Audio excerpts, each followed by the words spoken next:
16 ষোলোটা। Outside inside? Outside inside. সবগুলো কাজ করে? হ্যাঁ স্যার। মেনটেন হয় ঠিকঠাক? হ্যাঁ স্যার। এইগুলো কি ডিলিট করতে হয় নাকি অটো ডিলিট?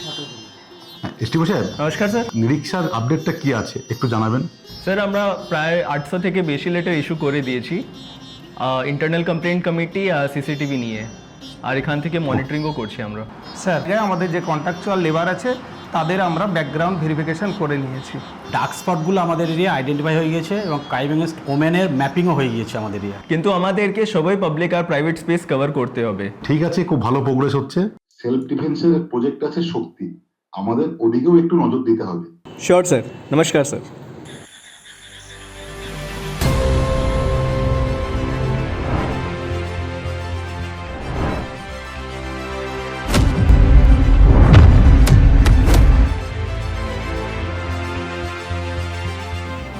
নমস্কার, বনগাঁ পুলিশ জেলার মহিলা হেল্পলাইন।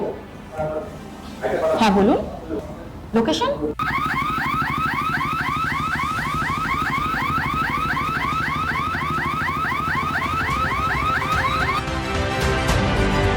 পৌঁছে গেছেন?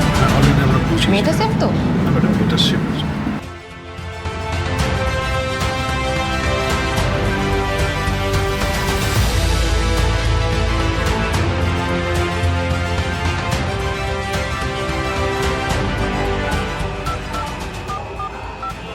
হ্যালো, আমাকে একটু হেল্প করো না, আমি ধরে এখানে আটকে আছি। আমাকে মনে হচ্ছে পেছন দিক থেকে কেউ ফলো করছে। আচ্ছা, আমি অবিনাশকে পাঠাচ্ছি।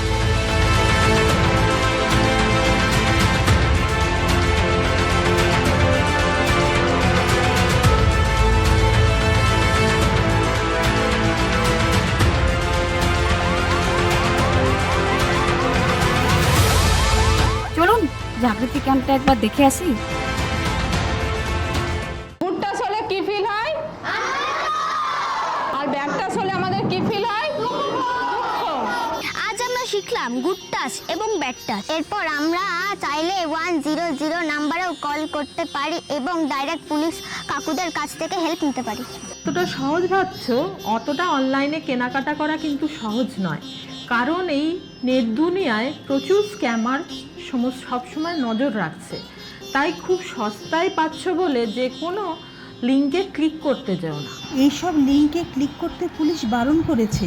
আর যদি কোনো সমস্যা হয় তাহলে ডিস্ট্রিক্ট হেল্পলাইনে কল করিস। কি এত চিন্তা করছিস? আর বলিস না, চাকরি বোধহয় বেশি দিন করতে পারবো না। অফিসে যা হ্যারাসমেন্ট চলছে, আমার পক্ষে আর চাকরি করা সম্ভব হবে না। দাঁড়া, তোকে একটা নাম্বার দিচ্ছি, নাম্বারটা নে। আচ্ছা বল।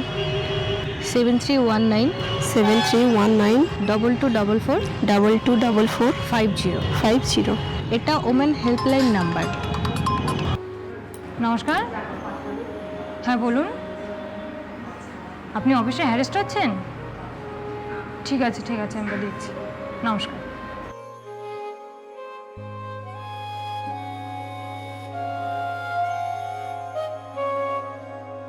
আপনার কেসটার আসামি গতকালকে অ্যারেস্ট করা হয়েছে।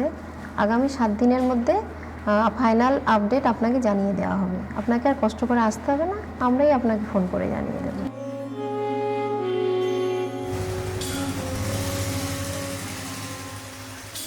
স্যার যে চার্জশিট। কিসের? স্যার মহিলা অফিসে হ্যারাসমেন্ট হয়েছিল তার চার্জশিট। তাহলে আমি মহিলা কন্ট্রোল রুমে খবরটা দিই। হ্যালো ম্যাডাম, ওই যে অফিসে যে মহিলা হ্যারাসমেন্ট হয়েছিল তার চার্জশিটটা এসে গেছে। ম্যাডাম, আপনার কেসটা চার্জশিট হয়ে গিয়েছে, আমরা ট্রায়াল মনিটরিং করছি।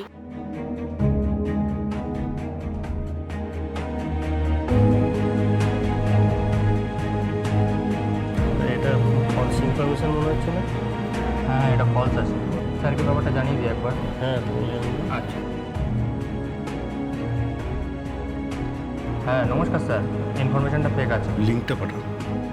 এই লোকটা একটু সন্দেহজনক লাগছে, আরটি গাড়ি পাঠিয়ে দেখো তো। প্রত্যেকে জন্মের সময় ইকুয়ালি এবল হয়ে আসে, তারপর সমাজ তাদের কিছু বেসিক ট্রেট তাদেরকে ডিফাইন করে দেয়। জেন্ডার ইকুয়ালিটি কিন্তু জেন্ডার ইকুয়াল রেসপন্সিবিলিটির সঙ্গে আসে। তাই কর্মক্ষেত্রে মানসিকতাটা আমাদের থাকা উচিত যে আমরাও কিন্তু একজন পুরুষ সহকর্মীর মতো সমান মানসিকতা দিয়ে কাজ করব।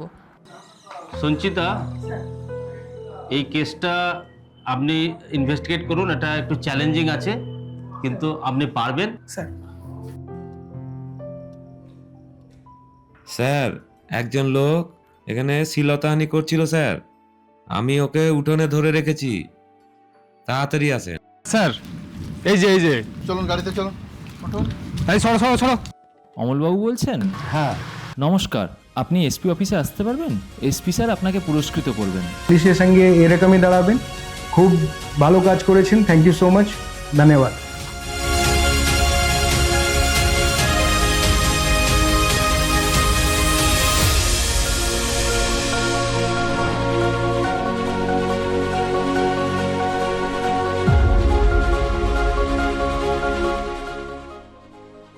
নারীদের জন্য এক উন্নত সমাজ গড়ে তুলতে সক্ষম হয়েছে দশভুজা।